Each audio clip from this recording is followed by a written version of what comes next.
مولاي صل وسلم دائما أبدا على حبيبك خير الخلق كلهم. مولاي صل وسلم دائما أبدا على حبيبك خير الخلق كلهم. نحمدہ ونصلی علی رسولہ الکریم۔ بہت سارے احباب کبھی کبھی بیجا سوالات بھی کرتے رہتے ہیں، یہ کرنا جائز ہے کہ ناجائز ہے، یہ کھانا جائز ہے کہ ناجائز ہے، اس طرح سے چلنا جائز ہے کہ ناجائز ہے، وغیرہ وغیرہ۔ بہت سارے سوالات کر کر کے اپنے اوپر انسان تکلیف مسلط کر لیتا ہے۔ اس سلسلے میں ایک بات عرض کر دوں جو کہیں بھی کام آ سکتی ہے، اور فقہاء کرام کا اس بات پر اتفاق ہے کہ الاصل فی الاشیاء الاباحت، اشیاء میں اصلی حالت ہے اس کی جائز اور مباح ہونے کی، اصلی حالت اس کی وہی ہے۔ تو جب تک کسی متعین چیز کے بارے میں ہمیں قرآن و حدیث سے ناجائز ہونے کی یا حرام ہونے کی، ممنوع ہونے کی صراحت اور وضاحت نہ مل جائے، تب تک ہم اس چیز کو حلال جانیں گے، اس کو ہم جائز جانیں گے۔ ایک ضابطۂ کلیہ ہے یہ۔ حرام وہی ہے جس کا ذکر قرآن پاک میں آ گیا، حدیث پاک میں آ گیا، اور اس کے علاوہ جو کچھ بھی ہے وہ سب ہمارے لیے مباح ہے۔ ویسے بھی اگر آپ دیکھیں، گورنمنٹ جو قانون بناتی ہے، ٹریفک کا قانون ہے مثال کے طور پر، تو وہ لکھتی ہے کہ نو ٹریفک، یہاں پہ نہیں رک سکتے ہیں، یہاں پہ آپ نہیں رک سکتے ہیں۔ تو جن جن جگہوں پر گاڑیوں کا روکنا، پارکنگ کرنا منع ہوتا ہے، صرف ان مقامات پر وہ نشان لگاتی ہے گورنمنٹ۔ باقی جو نشانات، باقی وہ مقامات جہاں نشان نہ لگے ہوں، تو گویا کہ وہ تمام مقامات پر آپ گاڑی روک سکتے ہیں، پارکنگ کر سکتے ہیں۔ ایک چھوٹی سی مثال کے ذریعے میں نے سمجھانے کی کوشش کی ہے کہ صرف ممنوعات جو ہیں، جن جگہوں پر آپ کو گاڑی پارکنگ کرنا منع ہے،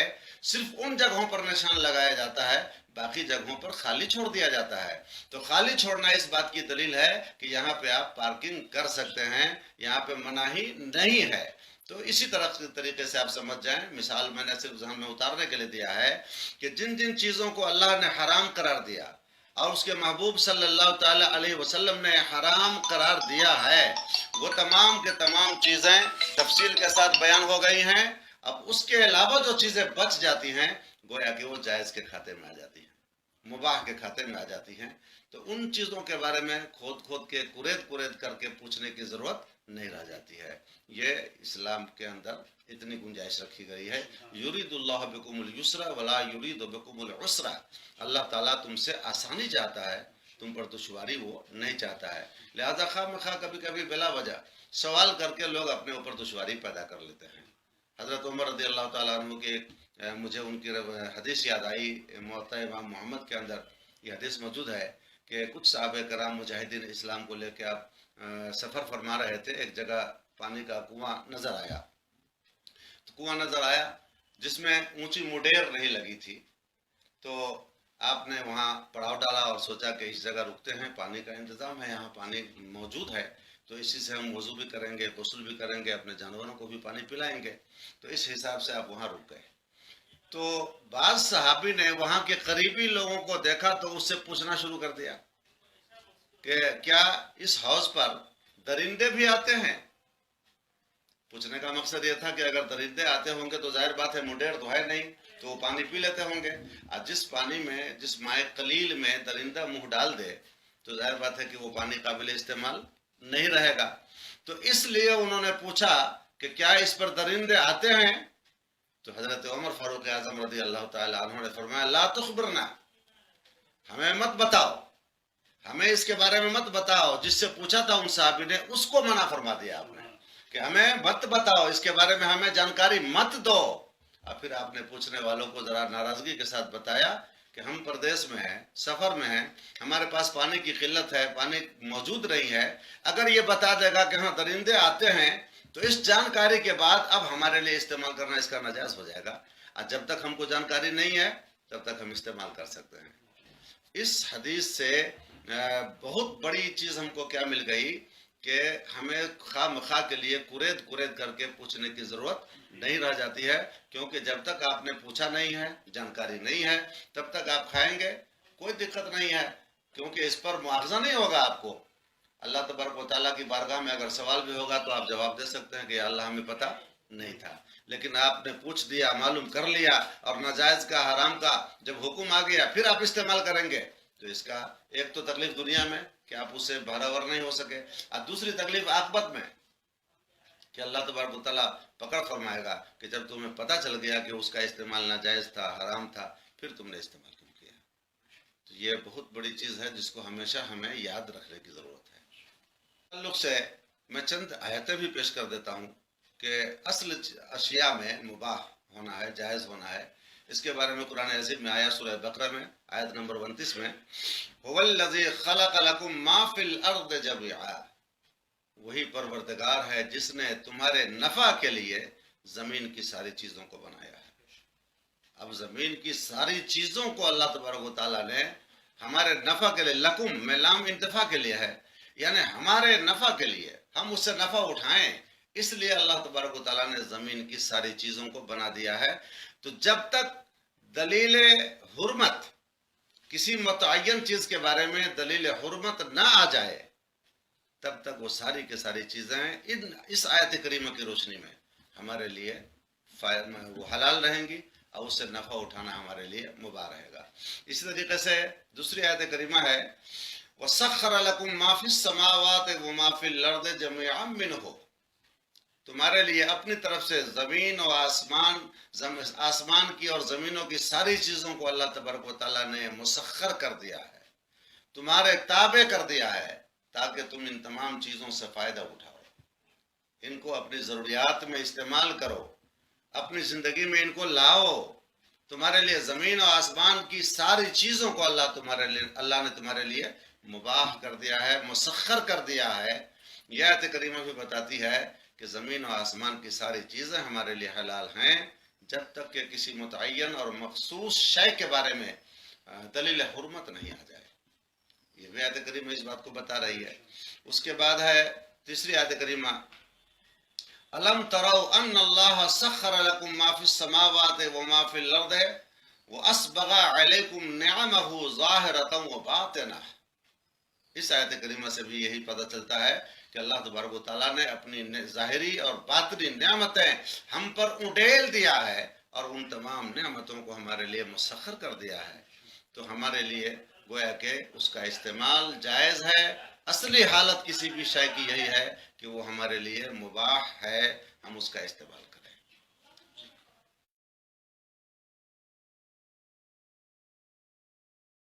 لوگوں کے دل میں یہ آتا رہتا ہے کہ ہم گناہوں سے کیسے بچ پائیں گے،